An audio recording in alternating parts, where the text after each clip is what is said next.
Friends, welcome to Rohini creations. ఈరోజు మనం చెప్పుకునే టాపిక్ ఏంటో తెలుసా అండి? సంపదలు నశించుటకు కారణాలు ఏంటి అనేది తెలుసుకుందామండి. మనం ఎంత సంపాదించినా కానీ అస్సలు నిలవట్లేదు, ఎందుకు ఏంటి అని అనుకుంటూ ఉంటాం కదండి.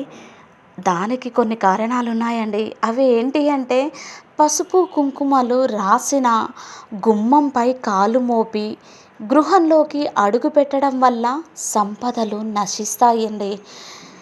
ఇక బీరువా యొక్క తలుపులు ఎక్కువ సమయం తెరిచి ఉంచడం, తాళం వేయకపోవడం వల్ల లక్ష్మీదేవి వెళ్ళిపోతుంది, సంపదలు నశిస్తాయి. ఇది మాత్రం గుర్తుపెట్టుకోండి. ఎక్కువసేపు బీరువా తలుపులు ఓపెన్ చేసి ఉంచొద్దు, అలాగే లాక్ చేయకుండా కూడా ఉంచకండి.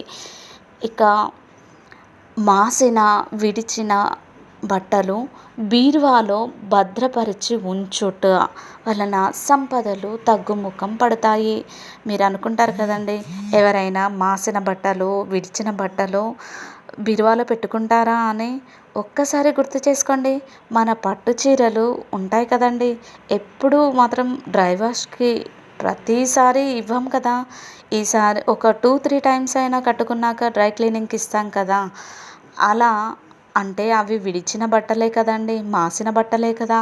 అర్థం చేసుకోండి, మీకే అర్థమవుతుంది. ఇక ఇంటి ఇల్లాలు గాజులు నుదుట బొట్టు ధరించకుండా ఉంటే అప్పులు ఎక్కువగా పెరుగుతాయంట. అలా చేయకండి.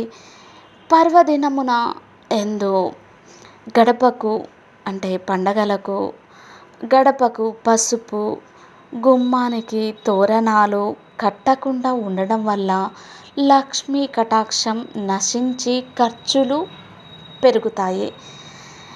చాలామంది పండగ సమయంలో అన్నీ చేస్తుంటారు.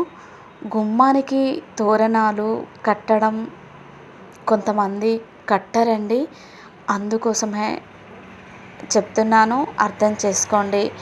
కాలి చెప్పులను ఇంట్లో ఉంచిన సింహద్వారమునకు ఎదురుగా విడిచిన సంపద నశించిపోతుందండి.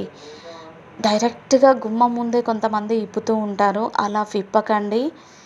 అలా విప్పితే లక్ష్మీదేవి ఇంట్లో ఉండదండి, నశించిపోతుంది.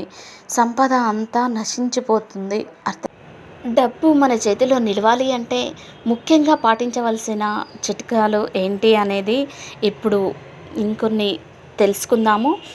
అవి ఏంటి అంటే, ఆగ్నేయంలో వంటగది ఉండాలి, ఉత్తర దిక్కున కుబేరుడి విగ్రహం పెట్టాలి, పశ్చిమ దిక్కులో లాకరు ఉంచకండి, తూర్పు దిక్కున తులసి మొక్కను నాటండి.